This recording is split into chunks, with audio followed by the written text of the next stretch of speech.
अच्छा जी, दिन के 10 बज रहे हैं, ठीक है, 7वां दिन और सुबह के 10 बज रहे हैं। हम अपने आइटनरी के मुताबिक पहुंच गए हैं इधर बाशू वैली के जो बेस कैंप है नीचे, और हमने वहीं से ही अपने रेफरेंस से ही एक प्राडो करवाई थी। ठीक है, प्राडो रिकमेंडेड है क्योंकि थोड़ा सा बम्पी रोड है, तो जीप वगैरह करवाएंगे। जैसे पीछे जीप्स खड़ी हैं तो इन पे आपको थोड़ा सा गड़बड़ हो सकता है, थोड़ा ज़्यादा झटके लगेंगे। अगर प्राडो कराएंगे तो वो ज़्यादा बेटर है। तो यहाँ से अब देखते हैं कितने इनके बकौल, तो ड्राइवर के बकौल 1 घंटे का ट्रैक है बाशू वैली का, तो देखते हैं अब हमें कितना टाइम लगता है।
यकीन नहीं आ रहा कि दरियाए सिंध को हमने इस सस्पेंशन ब्रिज के ज़रिए क्रॉस किया है। अभी आपने पीछे देखा है कि कैसा ये डेयरिंग और एडवेंचरस किस्म का एक्ट था, कैसे गाड़ी इसके ऊपर चढ़ी और कैसे ये ब्रिज जो है वो सतह ज़मीन से कैसे एक सेपरेट हुआ हुआ है और एक वक्त में सिर्फ एक ही गाड़ी गुजरती है।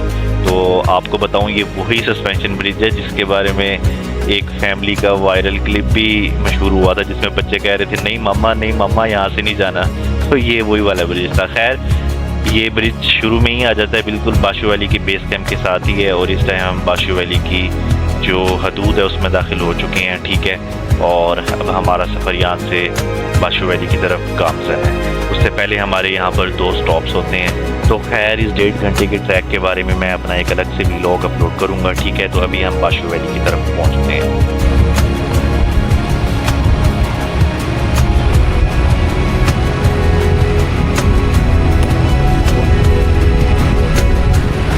सो वेलकम टू बाशू वैली। ये सामने जो आपके हसीनो जमील किस्म की जो पहाड़ी चोटी नज़र आ रही है आपको चमकती दमकती, ये है जी बाशू वैली का दीदार, उसका मिरर समझ लें। और लेकिन आप ये जो आपको इस टाइम डस्ट नज़र आ रही है, ये मट्टी कट्टा माहौल जो नज़र आ रहा है ना, इसे देख के घबराना जाइएगा। आगे जाके देखिएगा बिल्कुल नज़ारे चेंज होने वाले हैं। ठीक है,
11:55 हो गए हैं और हम फाइनली पहुंच गए हैं द ग्रेट फेरी लैंड, यानी कि इसका नाम रखा हुआ है बाशू वैली का फेरी लैंड।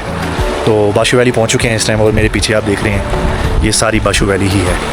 सही है, तो मेरे ख्याल से 10 बजे हमने सफ़र शुरू किया था और 2 घंटे में हम ऊपर पहुँचे हैं। 2 जगह हम रुके थे 15-15 मिनट के लिए, तो 1.5 घंटे की ये राइड है आई थिंक सो।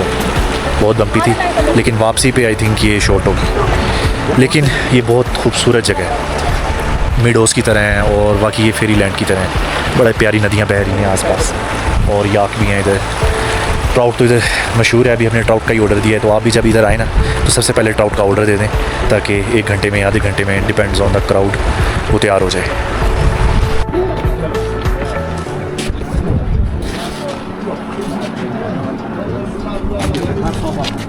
हो गई है, चलें। Come welcome to Shah, welcome to Shah hotel.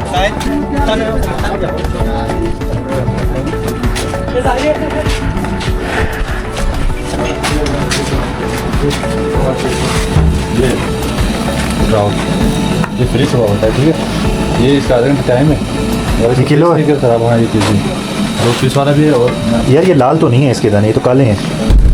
दाल ये वाली दाल है ना, ये अभी फ्रीज जमा हुआ है ना इसलिए। ना करो यार, मैंने भी थोड़ी बहुत ट्राउट खाई हुई है। हम भी ट्राउट पकड़ते हैं ना सर। किधर से पकड़ी है? ये हमारी लगी हुई है। तो खैर आपको ट्रॉट फिश का मैं तरीका बताऊं कि फार्मिंग कौन सी होती है और असल कौन सी होती है, दरियाई कौन सी होती है, ठीक है। जिसके ऊपर रेड डॉट्स होते हैं ना वो असल में होती है दरियाई, और जिसके ऊपर रेड डॉट ना हो वो फार्मी होती है, ठीक है। तो ये कह देते हैं कि दरियाई है, लेकिन मोस्ट ऑफ द केसेस होता यही है कि वो फार्मी होती है। तो मुझे इसके ऊपर रेड डॉट्स इन्होंने दिखा दिए थे, हल्के हल्के थे, तो बर्फ़ की वजह से नज़र नहीं आ रहे थे, ठीक है। तो ये निशानी होती है। खैर, और इसका जायका तो खा के ही पता लगेगा।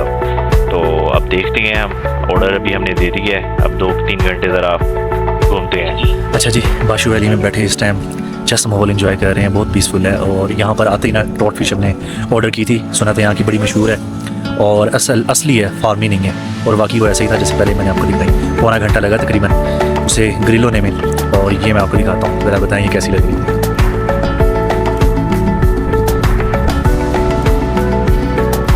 तो है ना फिर जस्ट क्लास ऐसे व्यू के साथ, और ये इतनी ज़बरदस्त है ना, मसालेदार। तो जो चीज़ है मैंने बतानी है ना वो ये है कि 4 बंदों के लिए ना 1 किलो भी काफ़ी होती है, ठीक है। हमने ये 1 किलो है इस टाइम, 1 किलो, आधा किलो ये है, आधा किलो वो है, तो टोटल ये 1 किलो है। तो 4 बंदे हैं, अगर 4 लोग हैं तो 1 किलो भी इनफ है। तो ये आपको कहेंगे कि 2 किलो करें, ठीक है, एक बंदा 1 किलो खाता है, तो आप उनकी बातों में ना आइएगा, ये क्वांटिटी आपने देख ली है।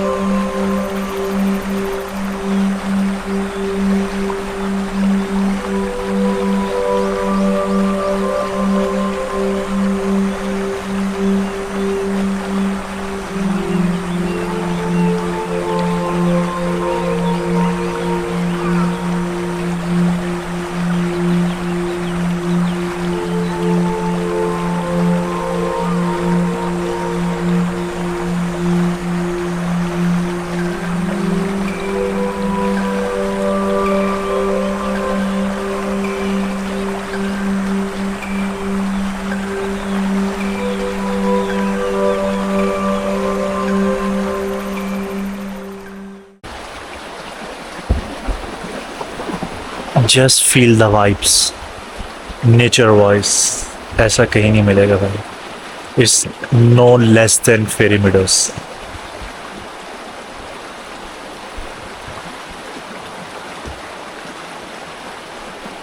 कहाँ आ गया हूँ मैं, इट्स वेरी ब्यूटीफुल।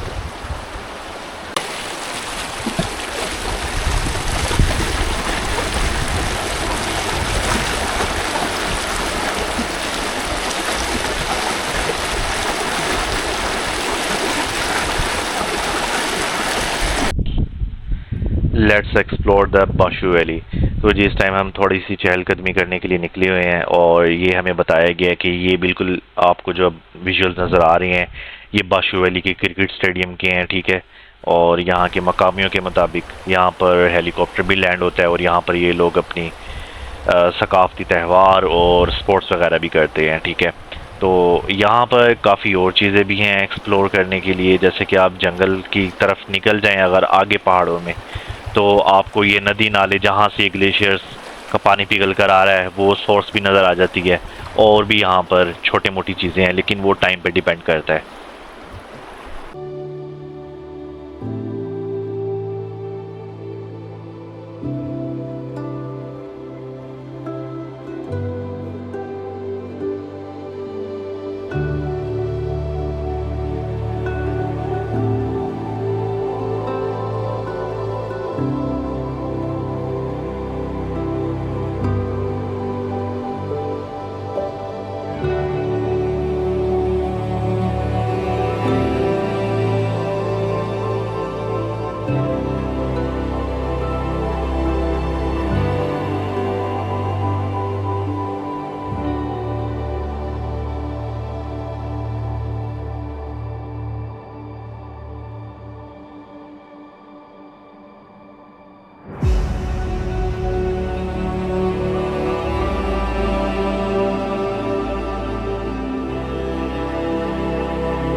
इस टाइम मैं जहाँ जा रहा हूँ वो बाशु वैली का स्टार्टिंग पॉइंट है, ठीक है। यहाँ से ही सारी 4x4 और जितनी भी गाड़ियाँ वगैरह है वो यहाँ से एंटर होती हैं बाशु वैली में, ठीक है। और ये आपके सामने ही ये जितने मीडोज़ का एरिया है, और यहाँ पर आपको ये डिफरेंट किस्म की कैंपिंग की फैसिलिटीज़ और डिफरेंट होटल्स और ये सारी चीज़ें इधर आपको नज़र आती हैं, ठीक है। और यहीं से ही रास्ता जाता है आगे की तरफ। यहाँ पर इनका आगे एक छोटा सा गांव है और वहाँ पर स्कूल भी है, ठीक है। उसके भी ड्रोन शॉट्स मैंने लिए हैं, वो आपने देखे होंगे।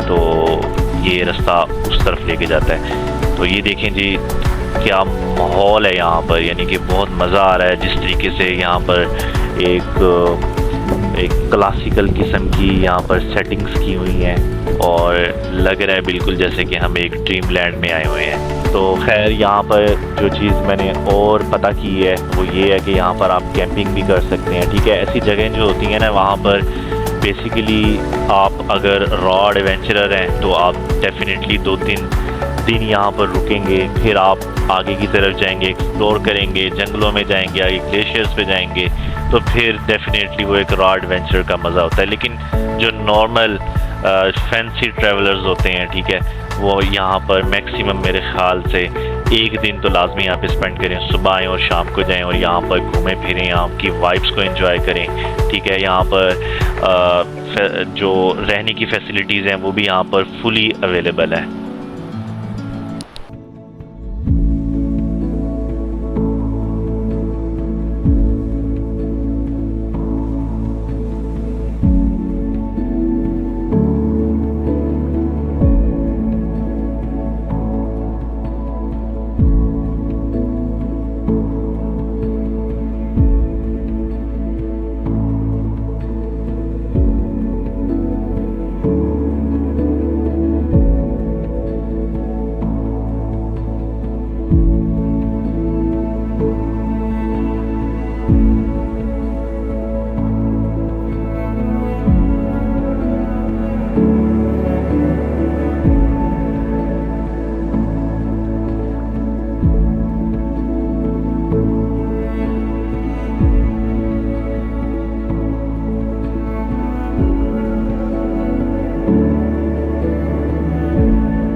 यार ये दिल ही नहीं कर रहा इधर से जाने का बाशु से, मतलब इतनी खूबसूरत, बहुत आला है यार।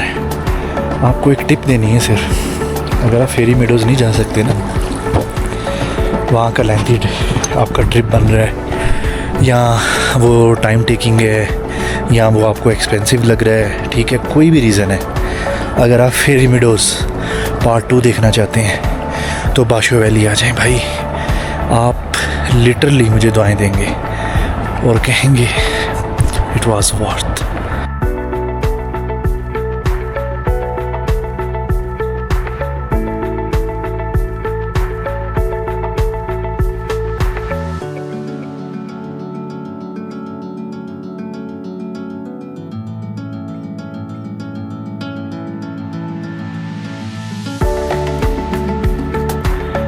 तो जी मैंने जो देखा है कि ज़्यादातर लोग जो होते हैं, जो ट्रैवलर्स होते हैं स्कर्दू की तरफ आते हैं, वो बाशु वैली को नंबर 1 पे रख लेते हैं और इसे सबसे पहले एक्सप्लोर कर लेते हैं। तो मेरी एडवाइस ये है कि आप इसे आखिर में रखें ताकि आखिर में जाते हुए आपको एक ज़बरदस्त किस्म की वाइब्स आएँ और आपका मूड जो है वो सारा रिफ़्रेश हो जाए ये इतनी प्यारी जगह पर आकर, ठीक है।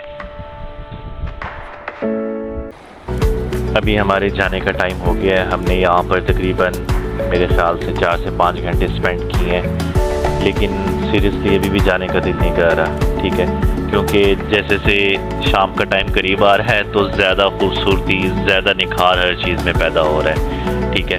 तो लेकिन ये भी बहुत इनफ है। आप जब भी 4x4 यहाँ पर करवाएंगे वो आपको मैक्सिमम जो अलाउ करेगा वो कहेगा कि मेरा 2 से 3 घंटे मैं आपके साथ ऊपर वेट करूँगा, ठीक है। तो उसके हिसाब से वो आपसे जीप के चार्जेस होंगे वो सेट करेगा। तो आपने वहीं पर ही ये बात सेटल कर लेनी है। आप बेशक 2-3 हज़ार ज़्यादा दे दें, लेकिन यहाँ पर एक पूरा दिन स्पेंड करने की कोशिश करें, ठीक है, क्योंकि एटलीस्ट अगर आप यहाँ पर पूरा दिन स्पेंड करते हैं तो आप इसका फुली इंजॉयमेंट पैकेज जो है ना वो आप गेन कर लेते हैं, ठीक है। बीइंग अ फैंसी ट्रैवलर मैं आपको ये एडवाइस दे रहा हूँ। अस्सलाम वालेकुम। यहाँ मारखोर आता है, मारखोर आता है इधर ऊपर है।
तो जी 3 बज गए हैं और अब हमारा बाशु वैली से डिपार्चर का टाइम हो गया है, लेकिन बिलीव मी 3 दफ़ा का है,